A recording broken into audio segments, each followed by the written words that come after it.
제가 이제 강대상에 올라오면은 저 끄트머리 자리에 앉습니다. 여러분들 보시기에 뭐 이상한 거는 없습니까? 불편하지는 않습니까? 혹시 누군가가 이렇게 이야기할 수 있죠. 목사님, 왜 구석진 데 가서 앉아 계세요? 가운데 자리도 있는데. 그리고 보통 설교를 하시는 분들은 가운데 자리에 앉던데 끄트머리에 앉으니까 좀 보기가 싫으네요. 이렇게 말씀하실 수가 있겠죠, 그죠? 매우 옳은 말씀입니다. 사실 강대상에는 보통은 보면은 이렇게 뭐 가운데석이 있으면은 그 가운데석을 담임 목사님 자리로 이제 하고, 또 외부의 강사가 오면은 저는 늘 그 자리를 이 외부 강사에게 말씀을 맡은 강사에게 내어 드립니다. 근데 이제 제가 저 마지막 끝머리 자리에 앉았어요. 왜 그러느냐? 물론 그렇게 말씀하시는 말씀이 절대적으로 옳아요, 그죠? 담임 목사가 또 끄트머리에 앉는 것보다는 가운데 앉는 게 보기가 좋고, 안쪽에 앉는 것이 보기가 좋고, 그리고 일반적으로 설교자들은 가운데 쪽을 앉는 것이 일반적이니까 충분히 일리가 있는 말씀이고 맞는 말씀입니다만은, 그러나 그 말씀이 다 옳은 거는 아니다. 제가 저 자리에 앉는 이유는 찬양을 드릴 때에 이 방송실에서 이제 방송을 하는데 제 자리가 보여요. 여기에 앉으면은. 그래서 그게 보기 싫기 때문에 제가 이쪽 자리로 가는 거예요. 그러니까 전자의 말씀도 옳아요, 그죠? 맞는 말씀이에요. 아주 또 저를 위해서 해주는 우리 그래도 담임 목사님이신데 자리를 그렇게 앉았으면 좋겠다, 이런 위해주는 마음으로 드리는 말씀인 줄 압니다만, 그러나 그 말씀이 다 옳고 또 진리는 아니더라. 그리고 제가 이렇게 하는 데는 제 나름의 또 속마음이 있더라라고 하는 거죠. 왜 이렇게 했을까라고 했을 때에 거기에는 속사정이 있더라라고 하는 거죠. 오늘 말씀을 여러분들이 묵상하면서요, 여러분들의 삶의 세계로 깊이 끌고 가보세요. 오늘 말씀을 함께 나누게 되는 이 말씀을요. 그러면은 부부 간의 삶을 살아갈 때에, 또 부모와 자녀 간의 대화를 나누고 가정생활을 해갈 때에, 그리고 또 여러분들이 직장에 갔을 때에, 또 교회 공동체 안에서 내가 무엇을 지금 잘못하고 있는지, 좀 더 나은 삶이 있을 것 같은데 아마 비밀을 발견하게 되어질 겁니다. 분명히 오늘 말씀을 통해서 하나님께서 여러분들에게 말씀해 주실 거예요. 그 사실을 우리가 발견하고 우리의 삶의 영역으로 만약에 실천할 수 있다고 한다면, 여러분들과 함께 살아가는 그 사람들에게 얼마나 큰 행복과 치유와 회복을 안겨다 줄지 모릅니다. 말씀 들어가 보십시다. 우리의 삶 속에는요, 그럴싸하고 옳지만 틀린 말이 있습니다.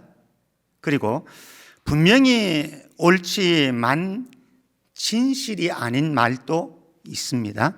그리고 아주 옳은 것 같고 그럴듯하지만 그 말이 아무런 유익이 안 되는 무익한 말일 수도 있다라고 하는 거죠.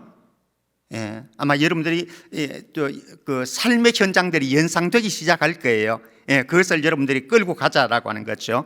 그래서 저는 오늘 옳은 말보다 더 중요한 것이 있다라고 하는 것인데, 그 더 중요한 것이 무엇인가 한번 찾아가 보십시다. 1, 2장을 배경으로 해서 지난주에 제가 욥이 2차에 걸쳐서 사단의 시험을 받는 장면을 설명을 드렸습니다. 그리고 지난주의 제목은 아마 여러분들 기억하실지 모르겠습니다. 절망을 절망시키는 영성으로 살아가자라고 말씀드렸습니다. 욥의 모습이 그랬습니다. 2차 시험을 통해서 극한 상황에 처하게 되었지만 그 절망의 상황 속에서도 절망을 절망시켜버리고 오히려 영적인 삶에서 흔들리지 않는 욥의 모습을 우리는 보았습니다. 참 놀랍지요. 그런데 3장으로 딱 넘어가면요, 우리는 깜짝 놀라게 됩니다. 3장에 나타난 욥의 모습은요 전혀 달랐어요. 1, 2장의 모습과는 너무나 달랐어요. 3장에 가면서 뭐라고 하는가 하면 자기 생일을 저주해 버립니다. 내가 왜 태어났던 거, 내가 태어나지 않고 죽었으면 좋았을 것을, 내가 엄마 뱃속에서 나올 때 그때 죽었으면 얼마나 좋았겠는가, 이런 이야기들을 하고 있는 거예요. 그 이야기를 욥의 세 친구가 같이 앉아 있으면서 듣고 있어요. 보고 있어요. 그 모습을. 그러면서 이제 4장 5장에 가면은 엘리바스가 아마 최고 연장자인 것 같아요. 엘리바스가 욥에게 이제 논박을 합니다. 그러면서 여러 이야기를 하는데 엘리바스의 이야기가 너무 맞아요. 옳아요. 다 옳아요. 그런데 엘리바스의 그 옳은 말이 다 옳은 말은 아니더라라고 해요. 그 말이 진리는 아니고 진실은 다 진실은 아니더라. 맞는 말이긴 하지만 그 말에는 어폐가 있는 말이더라라고 하는 거죠. 그러니까 욥이 엘리바스가 4장 5장에서 하는 논박을 들으면서 화가 났어요. 화가 나가지고 이제 욥이 6장에서는 엘리바스를 향해서 논박을 합니다. 너가 그렇게 얘기하는데 너는 정말로 내 친구라고 내 위로자라고 하기에는 안 맞다 라고 하면서 엘리바스에게 이야기를 합니다. 그리고 그 속상한 마음을 7장에 가게 되었지만 하나님 앞에 호소합니다. 하나님을 향해서 여러 가지 불평을 하고 원망을 하는 모습이 6, 7장에 등장을 합니다. 또 6, 7장에 엘리바스의 말을 듣고 논박을 하고 있는 욥의 모습을 보고 오늘 8장에서는 두 번째 2번 타자가 났습니다. 빌닷이라고 하는 사람이죠. 빌닷이 그런 욥이 불편했습니다. 합당하지 않게 보였습니다. 그래서 욥을 향해서 빌닷이 충고를 하게 되어집니다. 욥이 하나님을 향해서 탄원하는 것, 그거 맞지 않다라고 하는 겁니다. 너가 옳다고 이야기하는데, 순진하다고 이야기하는데 그거 옳지 않다라고 하면서 논박을 합니다. 이제 오늘 우리는 두 번째 타자가 등장하는 빌닷을, 첫 번째 타자는 1번 타자는 엘리바스였습니다. 이제 2번 타자를 만나게 되는데 그것이 바로 빌닷이라고 하는 사람이죠. 빌닷이라고 하는 사람의 이름은 논쟁의 아들이라고 하는 의미를 가지고 있습니다. 아마 논쟁을 잘 했던 것 같습니다. 그래서 사람들하고 대화를 나누면은 자기 주장을 충분하게 상대방에게 피력할 수 있고 이길 수 있는 그런 사람. 오늘 말씀에 보면은 욥의 세 친구가 먼 곳에서 찾아와 가지고 욥을 위로한답시고 여러 이야기들을 쭉 하는데 3라운드가 이제 진행되거든요. 지금 우리는 1라운드에 엘리바스하고 이 두 번째 타자가 이제 빌닷이 등장하게 되어지고 세 번째 타자가 앞으로는 이제 소발이 등장하게 되어지는데 이 1라운드 게임이 끝나면 그 다음에 또 2라운드가 시작되어지고 3라운드가 길게 이 논쟁이 벌어집니다. 그 속에 우리는 한번 만나게 되는 이 빌닷은 아주 엘리바스와 소발보다요 훨씬 더 거칠게 공격적으로 말을 해갑니다. 자, 오늘 한번 엘리바스가 하는 말 몇 마디 좀 빌닷이 하는 말 몇 마디 좀 들어보십시다. 2절 말씀 한번 가볼까요? 2절 한번 같이 읽어보십시다. 2절요. 같이 시작. 내가 어느 때까지 이런 말을 하겠으며 어느 때까지 내 입의 말이 거센 바람과 같겠는가. 지금 이제 엘리바스가 4, 5장에서 욥을 공격했습니다. 충고이죠. 충고이고 교훈인데 그 말이 욥에게는 공격이고 비난이고 책망인 거예요. 그렇게 들리는 거예요. 그래서 엘리바스의 충고를 듣고 욥이 엘리바스가 너무 무정하다라고 반박을 합니다. 그리고 그가 당하는 극심한 고난으로 인해서 하나님 앞에 차라리 나는 태어나지 않았으면 훨씬 더 좋았겠다, 나면서 차라리 콱 죽었으면 좋았겠다, 죽음을 동경합니다. 그리고 자신의 순전함과 의로움을 피력합니다. 그 소리를 듣고 지금 빌닷이 이제 2절에서 이 말을 시작하는 거예요. 빌닷이 뭐라고 말합니까? 내가 어느 때까지 이런 말을 하겠느냐? 이런 말들을 계속해서 너가 하고 앉아 있겠느냐라고 하는 말입니다. 그리고 또 어느 때까지 너의 입의 말이 거센 바람과 같겠는가? 지금 욥이 하는 이 말을 이 빌닷은 거센 바람으로 표현합니다. 거센 바람을 다른 표현을 하면은 광풍, 미친 바람으로 표현할 수가 있습니다. 이 광풍이라고 하는 것은, 거센 바람이라고 하는 것은요, 광야에서, 지금도 일교차가 이제 크겠지만은요, 광야에서 일교차가, 낮과 밤의 일교차가 심하게 되어질 때 발생하는 회오리 바람이라고 말을 합니다. 이 회오리 바람이 불게 되어지면은요, 사람들이 살고 있는 집이 무너지고 농작물들이 피해를 엄청나게 입게 되어지는 거죠. 그러니까 여기 빌닷이 욥이 하는 말을 어느 때까지 너의 입의 말이 거센 바람과 같겠는가라고 할 때에, 거센 바람과 같은 욥의 말이라고 하는 것은 무엇입니까? 너의 말이 너무 험악하다, 거칠다. 그래서 너 자신을 해하는 것이고 사람들을 해야 하는 것이고 하나님을 해야 하는 말이다. 쓰잘데없는 말 하지 마라. 뭐 이런 표현인 거죠. 자, 그런데 1장 19절에 가게 되어지면요, 욥이 시험을, 사탄의 시험을 받을 때에 하나 가운데 무엇인가 하면 1장 19절 말씀에 거친 들에서 큰 바람이 불었다 말씀입니다. 거친 들에서, 광야를 말합니다. 거친 들이라, 광야에서 큰 바람이 불어왔는데 그 바람으로 인해서 욥의 형제들이 함께, 10남매가 함께 모여서 생일 잔치를 하는 그 자리에 불어가지고 집이 무너져 버렸습니다. 10남매가 다 죽어버렸습니다. 이 바람이 거센 바람이에요. 이 바람이.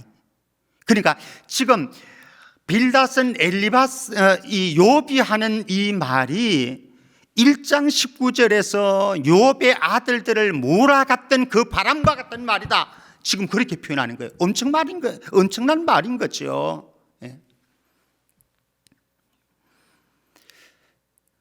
여러분들 어떻게 생각하십니까? 사실 3장에, 여러분들 오늘 시간 날 때 3장을 한번 읽어보세요. 3장에서 욥이 하는 말을 보면은요, 진짜 맞는 것 같아요. 거센 바람과 같은 말이 분명한 것 같아요. 그런데 빌닷이 놓치고 있는 사실이 있어요. 분명히 3장에서 또 엘리바스의 충고를 듣고 그 다음에 하는 욥의 말을 보면요, 분명히 옳은 말이고 맞는 말 같은데, 거센 바람과 같은 말이 분명한 것 같은데, 사실은 욥의 마음을 못 읽고 있는 거예요, 빌닷이. 자, 여러분들의 삶 속으로 한번 들어가 보실래요? 여러분들이 남편에게, 아내에게 어떤 마음이 상했습니다. 속이 상했습니다. 그래서 미치겠는 거예요. 견딜 수 없는 거예요. 직장이 되어질 수도 있겠죠. 교회 공동체도 되어질 수. 그러니까 내 스스로가 감당하기에는 힘든 마음에 요동이 치고 있습니다. 마음의 폭풍이 일어나고 있습니다. 그때 여러분들의 입술이, 여러분들의 말이 어떠나요? 여러분들의 얼굴이 어떠나요? 그때 여러분들 평온하게 얼굴이, 표정이 나타난다고 한다면, 그리고 여러분들의 말이 온유하게 나온다고 한다면, 그 사람은 굉장한 평정심을 가질 수 있는 사람인 거예요. 그런데 사실은 그런 순간이 되어질 때에, 내 안에 폭풍이 일어나는 것 같은 감정의 폭풍이 일어날 때에 우리가 하는 표정, 그리고 우리가 하는 말들, 사실은 여기에 나오는 것처럼 거센 바람과 같을 수 있는 거죠. 그런데 우리가 가정에서, 또 직장에서, 공동체 안에서 사람들을 대할 때에 그런 상대방의 모습을 바라보면서 우리가 어떻게 접근하는가, 어떻게 반응하는가 매우 중요합니다. 저 사람의 지금 저 속에는 광풍이, 감정의 광풍이 일고 있구나라고 하는 것을 읽고 나면은, 아내가, 남편이 비록 그렇게 한다고 할지라도, 엄마가 그렇게 나한테 쏟아붓는다고 할지라도 그것을 수용할 수 있고 이해할 수 있겠지요. 근데 빌닷은 그렇게 하지 못했어요. 지금 욥의 감정을 여러분들 한번 상상이라 해보십시오. 1, 2장에 나오는 이 상황 속에서 욥이 어땠을까? 그 심정을 여러분들 한번 상상을 해보십시오. 무슨 말은 못하겠습니까? 어떤 행동은 못하겠습니까? 예. 더더구나 거기에서 그 다음에 이 엘리바스가 나와가지고 한 말들을 들어보면 욥이 더 미치겠는 거예요. 더 미치겠으니까 그의 입에서 나오는 말들이 그런 거지요. 그런데 빌닷은 욥의 마음을 못 읽어요. 우리에게 아주 소중한 것이 있습니다. 어떤 사람들이 어떤 이 친구가 또 가족이 어떤 반응을 보일 때에 그 사람의 속마음을 읽으라라고 하는 거죠. 속마음을. 자, 한번 또 진전시켜 보십시다. 3, 4절에 보면요, 이 빌닷이 자기 프레임에 갇힌 비난과 정죄를 쏟아놓기 시작하는데요. 한번 보십시다. 어떤 신학적인 프레임을 가지고 있는지. 첫 번째는 3절 말씀에 가게 되어지면 하나님을 어떻게 표현하는가 하면 전능하신 심판자로 소개를 합니다. 3절 말씀 한번 같이 읽어보십시다. 시작.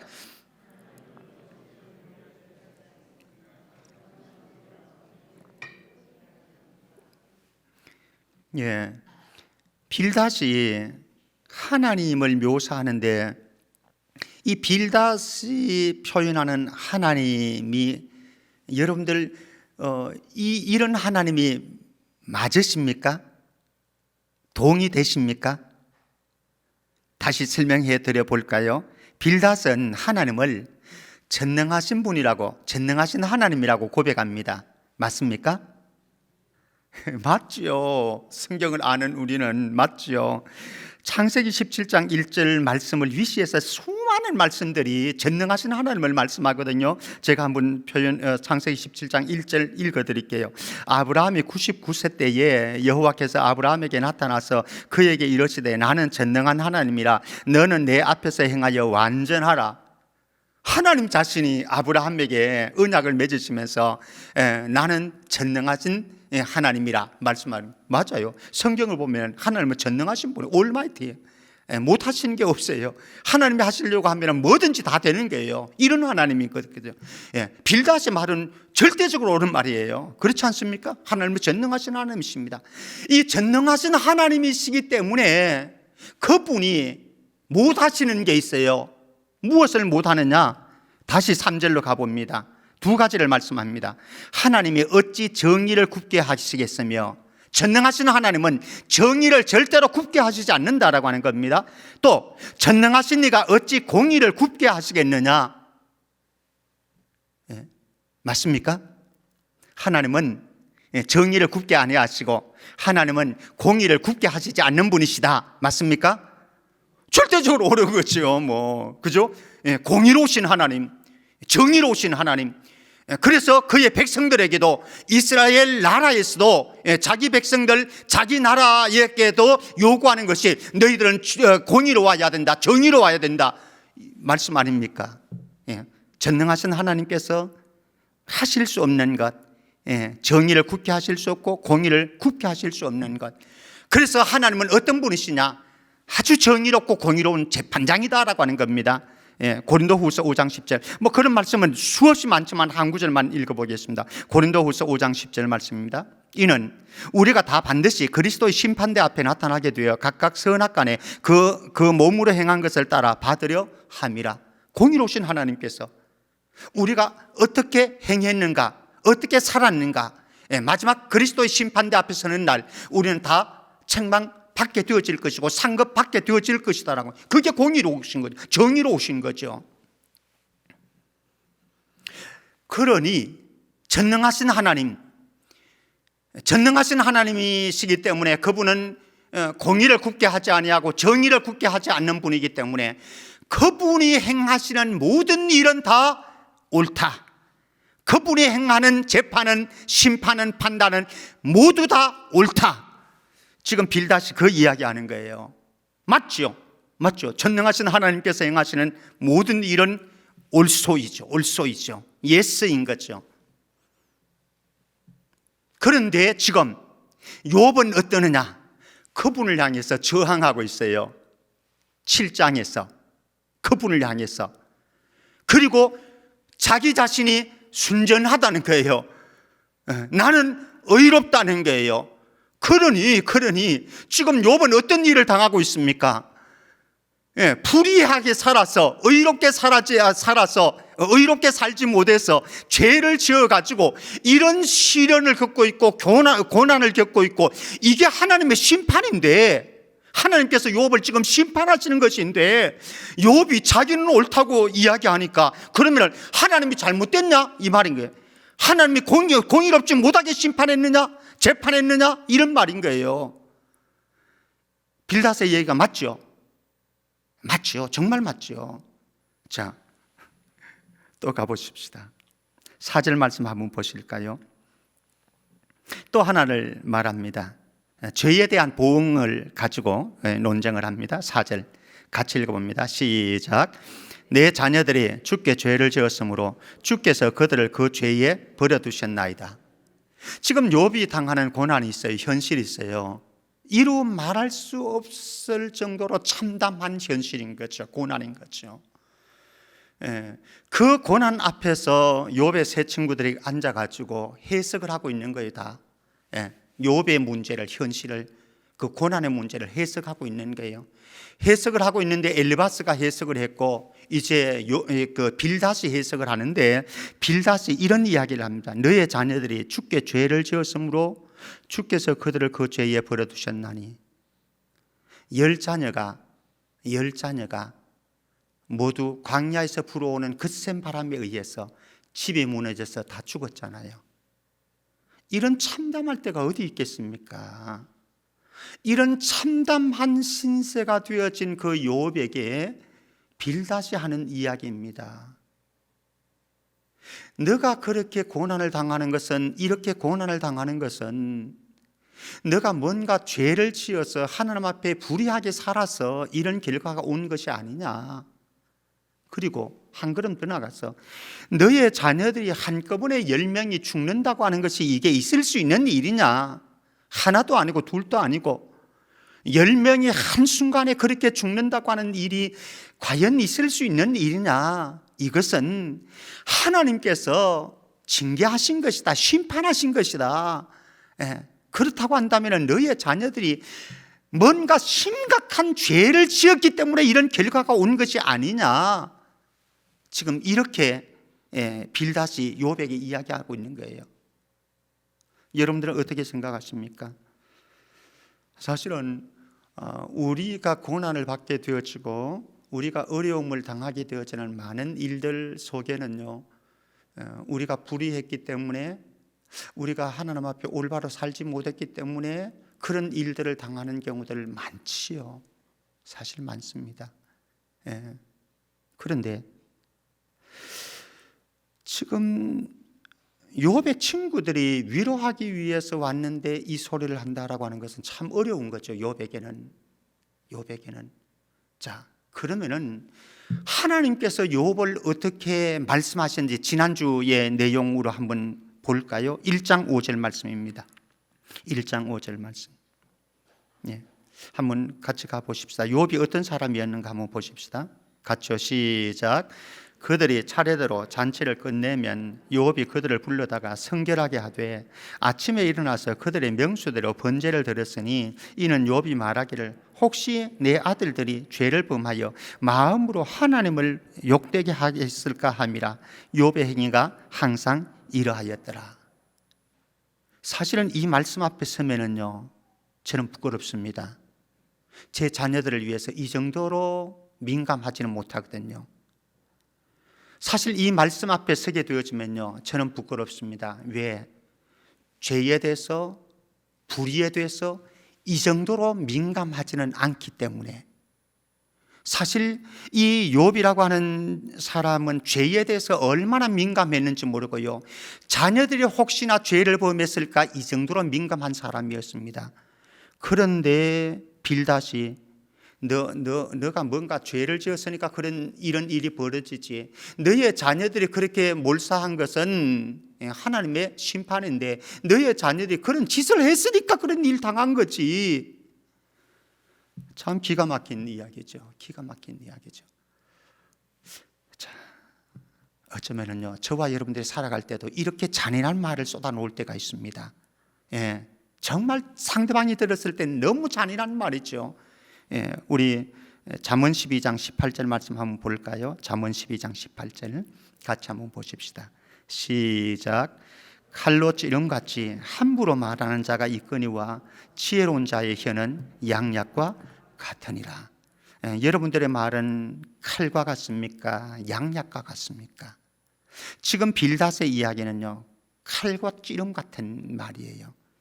잠언서 18장 21절 말씀 보십시다. 잠언서 18장 21절 같이요. 시작.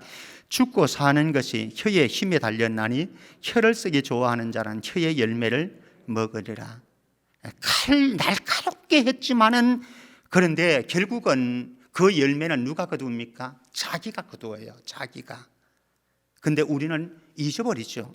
사실 욥이 당하는 아픔을, 고통을 조금만 이해를 했다고 한다면 너무나 힘겨워서 속상해서 견디기 힘들어서 속에서 일어난 감정의 돌풍을 감당하지 못해서 쏟아놓는 푸념 아닙니까? 푸념. 그 마음을 이해했다고 한다면, 그 속 사정을 조금만 이해했다고 한다면 이런 날카로운 혀로 친구를 고통스럽게 하고 아프게 하지는 않았을 텐데 이 빌닷은 거침없이 쏟아놓았습니다. 그러면서 빌닷은 촉구를 합니다. 무엇을 촉구하느냐? 너가 살 길은 회개이다. 회개만이 너가 살 길이다. 절대적으로 맞는 말이죠. 한번 보십시다. 5절 말씀 보실까요? 첫 번째 회개는 종교적인 돌이킴입니다. 5절 말씀 같이요. 시작. 내가 만일 하나님을 찾으며 전능하신 이에게 간구하고. 빌닷이 욥에게 말하는 거예요.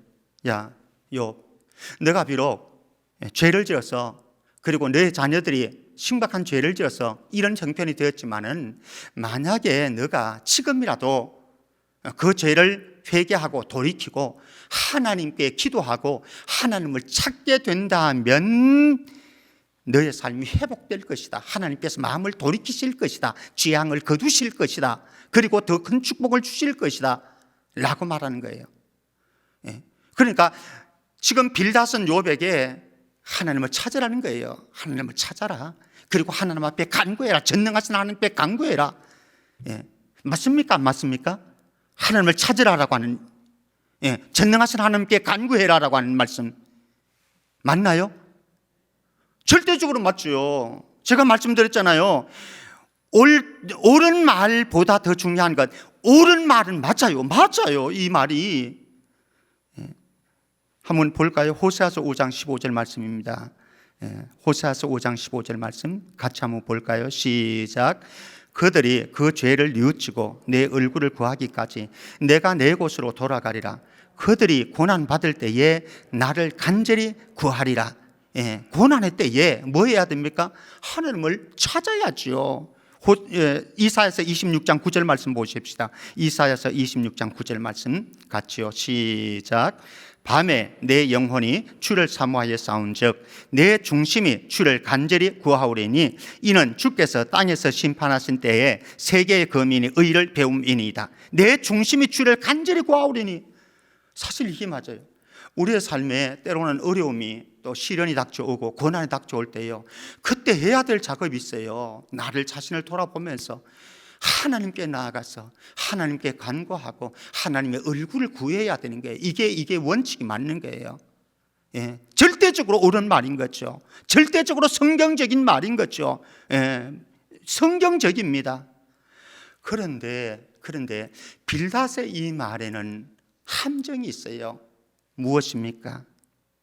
너가 죄를 지었지 않느냐? 너가 불의를 행하지 않았느냐? 그러니 그 죄를, 불의를 회개하고 하나님을 찾고 구해라 라고 하는 거예요. 하나님을 찾고 잡고 하나님을 구해라라고 하는 부분은 절대적으로 옳은 말입니다. 그러나 전제에 문제가 있다고 하는 거지. 전제에. 무엇이라고요? 너가 잘못했지 않느냐? 너가 하나님 앞에 죄를 범했지 않느냐?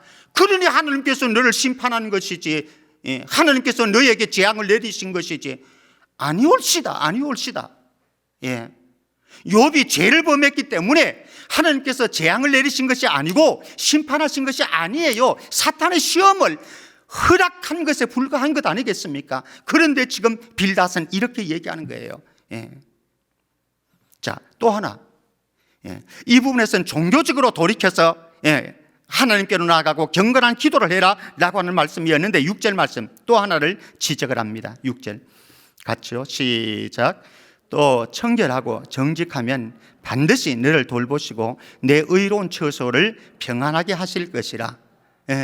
이제 반드시 하나님께서 너를 돌보시기를 원하고 너의 의로운 처소를, 너의 집을 평안하게 하기를 원하는데 어떻게 하면 되느냐?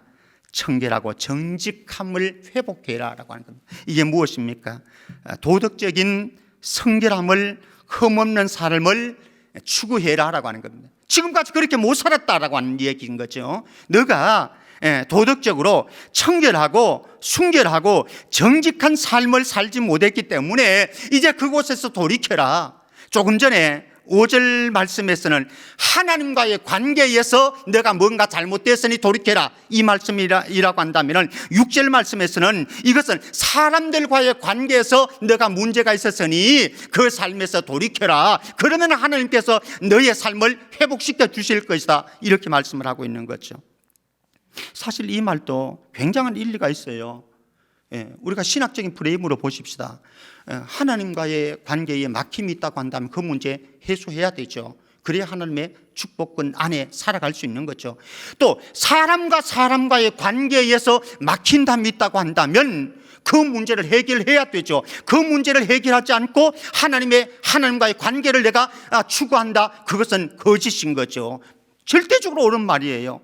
옳은 말인데 이 말에도 문제가 있다라고 하는 겁니다. 한번 확인해 볼까요? 1장 8절에 하나님께서 욥을 평가하시는데요. 어떻게 평가했는가 보십시다. 같이요. 시작. 여호와께서 사탄에게 이르시되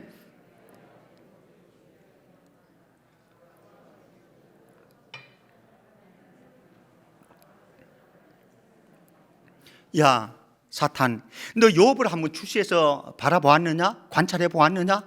욥이 어떤 자인지 아느냐? 세상에 욥과 같은 자가 없다라고 하는 거예요. 세상에 욥과 같은 자가 없다. 그러면 욥이 어땠는데요? 그와 같이 온전하고 정직하여 하나님을 경외하며 악에서 떠난 자가 없다. 세상에 유일무이한 자라고 하는 거예요. 세상에 욥과 같이 경건하게 살고자 하는 자가 없었고, 온전하고 정직하다라고 하는 것은 사람들과의 관계의 문제 아니겠습니까? 그런데 빌닷은 그 문제 가지고 문제 제기했거든요. 욥, 너 봐라. 너가 하나님 앞에서뿐만 아니라 사람들과의 도덕적인 관계에서 뭔가 흠이 있고 잘못하고 죄를 범했으니까, 불의함이 있으니까 이런 결과가 왔는데 너가 그 삶에서 돌이키게 되어지면은 그러면은 하나님께서 너를 축복하실 것이다. 이런 말입니다.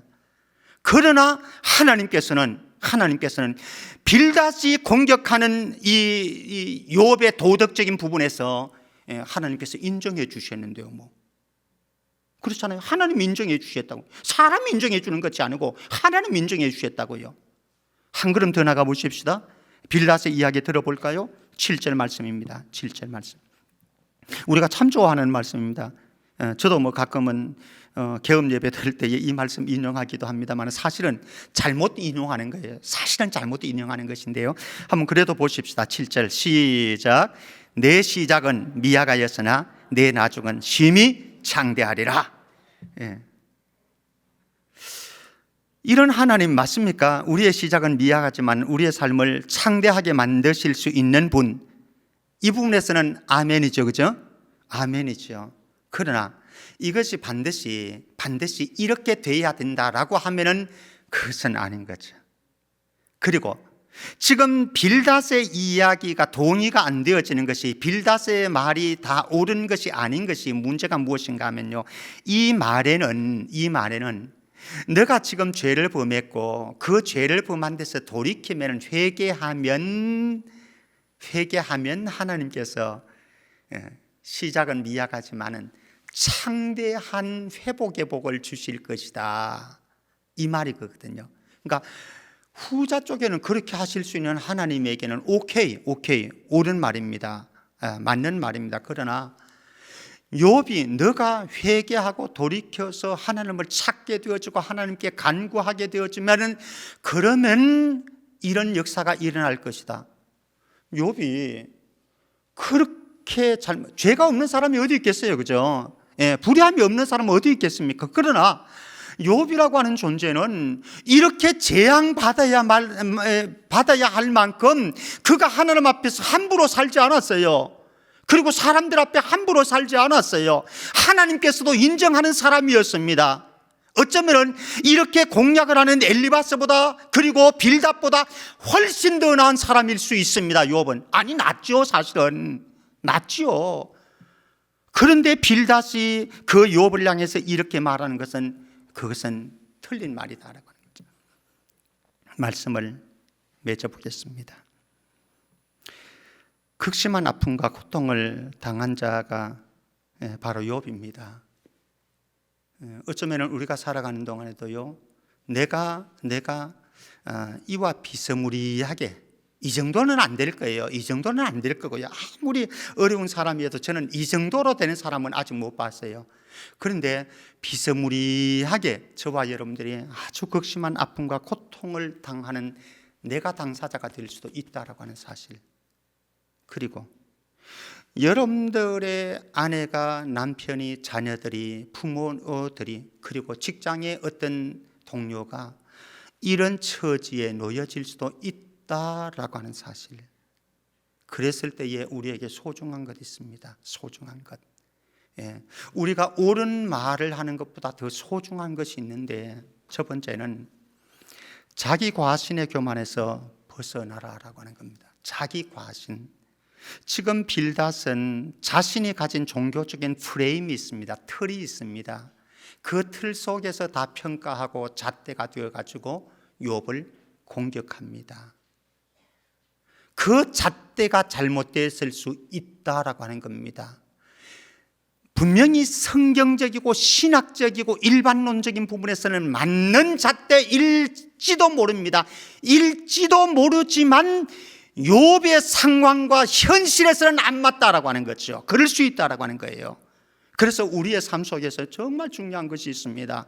정말 극심한 아픔과 고통을 당하는 사람이 있다고 한다면 내 잣대를 가지고 저 사람을 함부로 재단하고 평가하고 그리고 정죄하고 비난하지 말라는 말씀입니다. 여러분들 삶 속으로 깊이 들어가야 됩니다. 이거는 깊이 들어가 줘야 돼요. 두 번째입니다. 위로자와 치유자의 길을 걸어가라라고 하는 겁니다. 지금 엘리바스와 빌닷과 소발이 욥을 찾아온 것은요, 위로해 주기 위해서 방문했어요. 그런데 엘리바스의 말을 들어봐도, 빌닷의 말을 들어봐도, 앞으로 소발의 말을 들어봐도요, 그들은 목적을 잃어버렸습니다. 위로자로, 치유자로 회복시키기 위해서 온 친구가 아니었습니다. 오히려 더 큰 상처를 주는 사람으로 그들을, 욥을 오히려 더 번뇌케 하는 친구들이 되어버렸습니다. 저와 여러분들도 그렇습니다. 이 세상에 어려움을 당하고 힘든 사람에게 답을 가르쳐 주려고 하는 것도 소중할 수 있습니다. 그런데 답을 가르쳐 주려고 하는 것보다 더 소중한 것은 무엇입니까? 그 사람의 아픈 마음을 헤아려 주는 거예요. 그 사람이 당하고 있는 고통을 한번 헤아려 주는 거예요. 그게 무엇입니까? 위로자, 치유자. 예수님이 이 길 걸어가지 않았습니까? 예수님은 정말로 율법으로는 도저히 저 사람에게 소망이 없다라고 하는 사람들에게조차도 만문을 열고 그들을 회복시키시고 치유하시는 그분 아니십니까? 마지막 세 번째로 드리고 싶은 말씀이 있습니다. 속 사정과 속 이야기를 듣고 말했으면 좋겠다. 속 사정과 속 이야기를. 사실 보이는 게 다가 아닙니다. 제가 서두에 이 말씀 드렸습니다. 제가 강대상에 올라와서 앉는 자리가 저 자리입니다. 여러분들이 여러 가지로 생각하실 수 있겠죠. 여러 가지로 생각하실 수 있겠죠. 그러나 제 속 생각은 여러분들이 몰랐을 거예요. 근데 제가 이제 오늘 속 이야기를 제가 여러분들에게 말씀드렸습니다. 부부가 삶을 살아가는데요, 상대방의 속 마음을, 속 이야기를 들어보는 건 매우 중요합니다. 함부로 말하지 마시고요. 여러분들 직장 생활을 해도요, 공동체 생활을 해도요, 함부로 재단하고 말하고 비난하려고 하지 마시고요. 그 사람의 속 이야기를 한번 들어보십시오. 속 마음을 한번 헤아려 보십시오. 주님은 그랬습니다. 주님은 가늠한 여자에게도 함부로 정죄하지 아니하고 그의 마음을 읽었습니다. 속을 살폈습니다. 사마리아 여인에게도요, 추잡한 여자라고 함부로 정죄하지 아니하시고 비난하지 아니하시고 그 여인의 마음 속으로 그들의 마음 영혼의 속으로 파고 들어갔습니다. 그러니까 그 안에 치유가 일어나고 회복이 일어나는 거죠. 우리의 삶 속에 오늘 말씀을 제가 서두에 그렇게 말씀드렸습니다. 여러분들 삶 속으로 이 말씀을 깊숙이 끌어당기라라고 말씀드렸습니다. 여러분들의 삶 속으로 끌어당기라라고 하는, 저는 저대로, 여러분들은 여러분대로. 그래서 이 말씀 속에서 우리가 믿음의 행보를 통해 가지고 나뿐만 아니라 나와 함께 걸어가는 동반자들이 행복해지고 치유되어지고 회복되어지는 은혜가 여러분들 가정에서부터 우리 교회 공동체에, 여러분들 직장에 번져갈 수 있기를 주의 이름으로 축원합니다. 하나님 아버지 은혜 감사합니다. 우리가 얼마나 많은 경우에 욥과 같은 상황에 설정되어지는지, 그리고 한편으로는 우리가 살아가면서 얼마나 많이 엘리바스와 같은 말을, 그리고 빌닷과 같고 소발과 같은 말들을 퍼부어 놓는지 알 수 없습니다. 하나님, 그러나 우리는 이제부터 결단합니다. 위로자의 길을, 치유자의 길을 걷기로, 우리의 말을 통해서 사람을 살리고 생명을 세우고 치유하는 역사가 나에게서부터 시작되게 하여 주옵소서. 거룩하신 예수 그리스도 이름으로 기도합나이다. 아멘.